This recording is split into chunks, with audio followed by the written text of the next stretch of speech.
It's tragic when people abuse the privileges extended to them by engaging in criminal activities. In fact, it is more than tragic, it's an outrage and calls for just the sort of aggressive prosecution and punishment that we've just witnessed.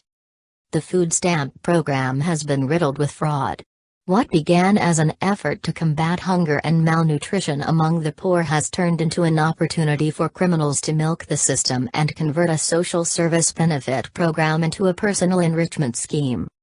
Mohammed Shafik, who lives in Baltimore, just had his program of food stamp fraud brought to an end with a conviction and a sentence to 4 years in prison followed by 3 years of post-prison supervision. In addition, he was ordered to make payment in the amount of $3.7 million. Shafik was the latest defendant to be sentenced in a series of prosecutions of 14 retailers in the Baltimore area. A federal grand jury indicted the retailers in August 2016 for food stamp and wire fraud. The 14 retailers stole a total of $16 million from the U.S. Department of Agriculture by illegally exchanging food stamps for cash, according to the indictment. What these people are doing here is exchanging food stamp benefits for cash, a crime. The law is that food stamp benefits are to be used only by the person to whom they were issued and only to purchase food from a list of approved products. Selling them to someone else for cash to be used for whatever other purposes is illegal. Multiple stores across the country have been cited for millions of dollars in food stamp fraud.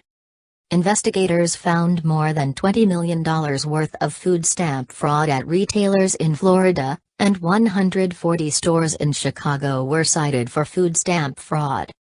Image result for Mohammed Shafik food stamp fraud. This can be a big business as those who facilitate these illicit transactions take a cut of the proceeds for their part in the crime. And it doesn't take too much imagination to think of what the food stamp recipient who now has cash instead of food stamp benefits might choose to use that cash for. The purchase of drugs as well as alcohol to feed an addiction come to mind. This is another example of a federal government program that might have been established with good intentions gone bad. If the government is going to continue to attempt to provide some help for the poor, this is a program that needs both a thorough review as well as more of the aggressive prosecution as we have just seen here.